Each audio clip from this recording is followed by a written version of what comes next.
నమస్తే అండి. నమస్తే మ్యామ్. అయితే చాలా మందిలో కాళ్ళు, చేతులు తిమ్మిర్లు రావటము, నరాల బలహీనత అని చెప్తూ ఉంటారు. నిజంగా ఇటువంటి సమస్యకు ఏదైనా మనం ఇంట్లోనే చేసుకునే రెమెడీస్ ఏదైనా ఉన్నాయా ఈ సమస్యని సాల్వ్ చేసుకోవడం కోసం? ఖచ్చితంగా ఉన్నాయి. అంటే మనకి దేవుడిచ్చిన మెడిసిన్ అంతా కూడా మన కిచెన్‌లోనే ఉందన్నట్టు మనకి అవైలబుల్ చాలా ఉన్నాయి. మోరోవర్ అంటే మీరిప్పుడు అడిగారు లైక్ నరాల బలహీనత గురించి అడిగారు కదా! ఇంకొకటి చాలామందికి డయాబెటిస్ ఉందనుకోండి. డయాబెటిక్ న్యూరోపతి అంటాం. అంటే నెర్వ్స్ డ్యామేజ్ అయిపోవడం వల్ల కొంతమందికి అరికాళ్ళలో బాగా మంటలుగా ఉంటాయి, తిమ్మిర్లుంటాయి, చురుకు చురుకు పొడిచినట్టు, జివ్వుమని లాగినట్టు, ఈవెన్ చేతుల్లో కూడా, అరచేతుల్లో కూడా. కొంతమందికి స్పైనల్ ప్రాబ్లమ్స్ ఉంటే ఒకవైపు బాడీ లాగినట్టు కాళ్ళు, చేతులు తిమ్మిర్లు అట్లా కూడా ఉంటాయి. ఓకే. సో ఇదన్నీ ఏంటి అనంటే రిలేటెడ్ అదే నెర్వ్స్‌కి, నరాలకి సంబంధించే.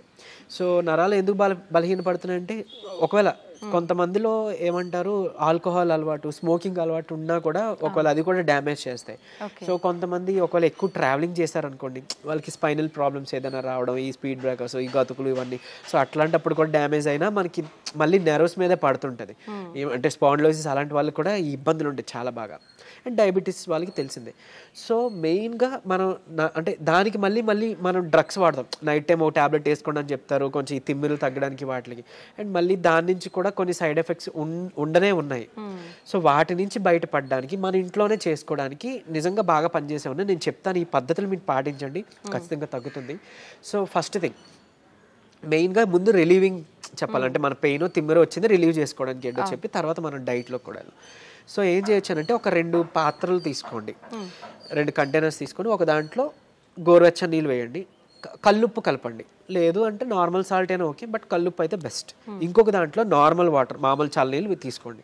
సో అరికాళ్ళు అయినా కానీ లేదా అరిచేతులు అయినా కానీ మీరు ఏదైతే మీకు భాగం ఇబ్బందిగా ఉందో దాన్ని చల్లనీటిలో ఒక 3 మినిట్స్ పెట్టాలి. ఐ మీన్ నార్మల్ వాటర్లో 3 మినిట్స్ అయిపోయిన తర్వాత టైం చూసుకొని దాన్ని తీసి వెంటనే ఈ గోరువెచ్చని నీటిలో మళ్ళీ ముంచాలి 3 మినిట్స్. మళ్ళీ సేమ్ చల్లనీటిలో 3 మినిట్స్, వేడి నీటిలో ఐ మీన్ గోరువెచ్చని నీటిలో 3 మినిట్స్. అయిపోయింది 4 టైమ్స్ కదా. ఇలా మార్నింగ్ అండ్ ఈవినింగ్ ఆర్ లేదా నైట్ చేసుకోండి. ఇది అంతా చేయడానికి మహా అయితే 20 నిమిషాలు పడుతుంది, లేదా 15 నిమిషాలు పడుతుంది, లేదా 12 నిమిషాలు, అంతే కదా, 4-3. సో ఇది చేసుకుంటే మీకు చాలా హవర్స్ వరకు రిలీఫ్ ఇచ్చేస్తుంది, డ్యామ్ ష్యూర్. సరే ఫస్ట్ డేనే ఒకవేళ రిలీఫ్ రాకపోయినా కొంతమందికి సెకండ్ డే, థర్డ్ డే వస్తుంది, కొంతమందికి ఫస్ట్ డేనే రిలీఫ్ ఇచ్చేస్తుంది. ఇకపోతే మనం నెర్వ్స్ని ఏదైతే డ్యామేజ్ అయ్యో ఆ నెర్వ్స్ని మళ్ళీ మనం రీగెయిన్ చేసుకోవాలి కదా, ఆ నెర్వ్స్ని మనం స్ట్రెంథన్ చేసుకోవాలి కదా. అలా బాగా పనిచేసేది ఏదైనా ఉంది అని అంటే నువ్వులు ది బెస్ట్. అంటే మీరు గమనించుకొని ఉంటే మనకి ఏదైనా అంటే ఆఫ్టర్ ప్రెగ్నెంట్ లేడీస్ డెలివరీ అయిన తర్వాత, లేదంటే పోస్ట్ సర్జరీ అయి వచ్చిన తర్వాత ఎవరికైనా కానీ తెలగపిండితో కూర చేస్తారు ఆంధ్ర సైడ్, ఆర్ నువ్వులతో ఏదైనా పదార్థం చేసి ఇవ్వడం, ఇట్లాంటివన్నీ మునగాకు ఇవన్నీ యూజ్ చేస్తూ ఉంటారు. సో ఏంటి అని అంటే అవి ఇన్స్టెంట్గా ఎనర్జీ తీసుకురావడానికి, నరాలకి సత్తువు తీసుకురావడానికి హెల్ప్ అనమాట. సో మీరు నువ్వుల్ని ఎలా తీసుకోవచ్చు అని అంటే తెల్ల నువ్వులే, కడిగిన నువ్వులు, తెల్ల నువ్వులు తీసుకోవచ్చు. నల్ల నువ్వులు అంటే కొంచెం వెయిట్ చేస్తుంది అంటారు కొంతమందికి. తెల్ల నువ్వులు మీరు డైలీ ఒక మనిషికి 3 చెంచాలు లిమిట్ అన్నట్టు, అట్లీస్ట్ 3 చెంచాలు తీసుకోవాలి. మీరు దాన్ని పౌడర్ చేసి ఏదైనా మిక్స్ చేసి దాంట్లో తీసుకున్నా ఓకే, తినే దాంట్లోనో లేకపోతే ఏదైనా తాగే దాంట్లో. లేదు నమిలిసి తినేస్తామంటే డైరెక్ట్గా నమిలి తినొచ్చు, చక్కగా మంచిదే. తర్వాత మీరు దాంతో మన ఏమంటారు బెల్లం కలిపి నువ్వులుండ లేదా చిమ్మిలి చేసుకుంటాం, అట్లా దంచి చేసుకున్నా పర్వాలేదు, ఏదో రూపంలో ఇది తీసుకోవచ్చు. తెలగపిండి అవైలబుల్ ఉంది, తెలగపిండి కూర చేసుకుంటాం, లేదా తెలగపిండితో ఒడియాలు చేస్తుంటారు. సో అట్లా తీసుకోవచ్చు. తర్వాత ఇంకొకటి ఏంటి అని అంటే మునగాకు చాలా బాగా పనిచేస్తుంది. మునగాకు పప్పు కలిపి చేసుకుంటాం కదా, దాంట్లో ఖచ్చితంగా మీరు నెయ్యి కలపాలి, నెయ్యి కలిపి తీరాలి. నెయ్యి కలిపితేనే అందులో ఉండే పోషకాలు, న్యూట్రియంట్స్ మన ఒంటికి పడతాయి, అప్పుడు మనకి హెల్ప్ఫుల్ అన్నట్లు.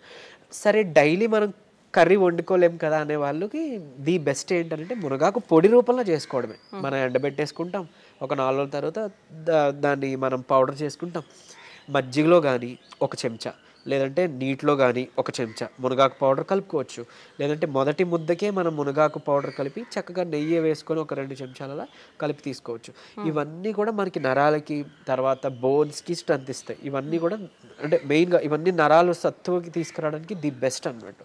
అండ్ ఇంకోటి ఒకవేళ ఎక్స్టర్నల్గా అంటే మనకి పెయిన్స్ ఉన్నాయి, నెర్వ్ పెయిన్స్ ఉన్నాయి, ఎక్స్టర్నల్గా మనం దాన్ని రిలీవ్ అవ్వాలి అని అంటే ఏం లేదు, ఇప్పుడు మనం లవంగాలు ఉంటాయి కదండి, లవంగాలు ఒక 2, 3, 4 తీసుకొని కొబ్బరి నూనెలోనో లేదంటే నువ్వుల నూనె ఇంకా బాగా పనిచేస్తుంది, నువ్వుల నూనెలో వేసి మనం బాగా కొంచెం లైట్గా అంటే లో ఫ్లేమ్లో మరిగించేసి దాన్ని ఎక్స్టర్నల్గా మనం అప్లై చేసుకోవచ్చు.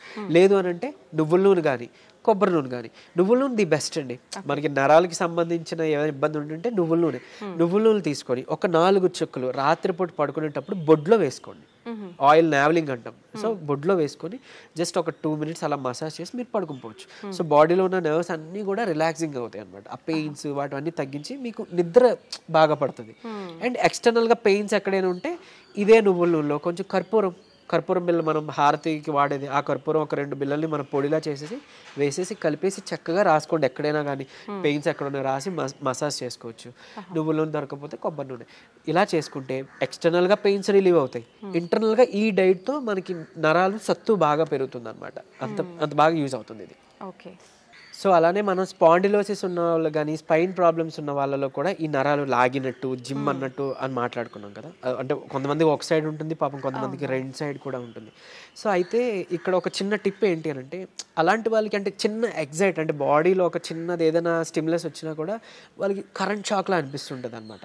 సో అలాంటి వాళ్ళకి వాటర్ తాగే పద్ధతి ఒకటి ఉంది. సో ఏం చేస్తారు అంటే, మామూలుగా మనకి దాహం వేసినప్పుడు యూజువల్లీ మనం అలా పైకెత్తేసి గట్టగట్ట తాగేస్తాం కదా. నార్మల్గానే అది కరెక్ట్ పద్ధతి కాదు, మనకి తెలియదు కాబట్టి మనం అలా తాగేస్తాం. కూర్చొని నిదానంగా జస్ట్ ఎక్కడో అక్కడ చైర్ ఆర్ సమ్వేర్ ఎక్కడో అక్కడ కూర్చొని ఏమంటారు సిప్ బై సిప్ అంటే కొంచెం మనం వాటర్ వేసుకొని అది బాగా నమిలి, అంటే మనం ఏమంటాం వాటర్ నములుతూ ఉంటాం కదా, అలా నెమ్మదిగా సిప్ బై సిప్ తాగితే కనుక మన బాడీలో వాటర్ కరెక్ట్గా అబ్జర్బ్ అవుతుంది. అనవసరంగా ఊరికి యూరిన్ ద్వారా పోకుండా కరెక్ట్గా కణాల్లోకి అబ్జర్బ్ అవుతుంది అన్నట్టు.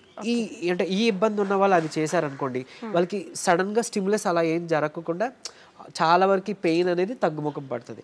ఇంకోటి నార్మల్గా కామన్గా పీపుల్ కూడా ఏంటి అంటే అలా నుంచొని తాగకుండా కూర్చొని తాగడం మొదలు పెడదాం, స్లోగా అంటే నమిలి తాగడం మొదలు పెడదాం. దీనివల్ల ఏంటి అని అంటే, ఇప్పుడు యూజువల్లీ మనం ఎక్కువ తాగామనుకోండి వాటర్, బాడీకి కావాల్సినంత కన్నా ఎక్సెస్ ఏదైతే మిగిలిపోయిందో అది త్రూ యూరిన్ బయటికి పోతుంది. అండ్ మోర్ ఓవర్ సరే ఓన్లీ వాటరే పోతుందా అంటే పెద్ద మనం బాధపడాల్సిన పని లేదు. బట్ కాకపోతే మన ఎలక్ట్రోలైట్స్ ఏవైతే బాడీలో ఉన్నాయో అవి కూడా పోతాయి యూరిన్ ద్వారా. సో అందుకని మనకి నీరసం వస్తుంది, బీపీ లో అయిపోయినట్టు అనిపిస్తుంది. సో ఇట్లాంటి ఇబ్బందులు ఉన్నాయి. సో ఏదైనా అతివృష్టి అనావృష్టి అంటారు కదా, మంచిది కాదు అని అన్నట్లు. సో అందుకే ఈ పద్ధతిలో తీసుకున్నాం అనుకోండి, కొంచెం మన బాడీకి హెల్త్ బాగుంటుంది. అండ్ ఈవెన్ పొద్దున్న లేచిన వెంటనే 1 లీటర్ వాటర్ తాగి అలవాటు చేసుకొని ఒక 1 అవర్ తర్వాత మళ్ళీ 1 లీటర్ వాటర్ తాగి ఇంక అక్కడతో అయిపోయింది. మిగిలిన టైం అంతా డే నుంచి నైట్ వరకు కూడా మీకు దాహం వేస్తేనే తాగండి.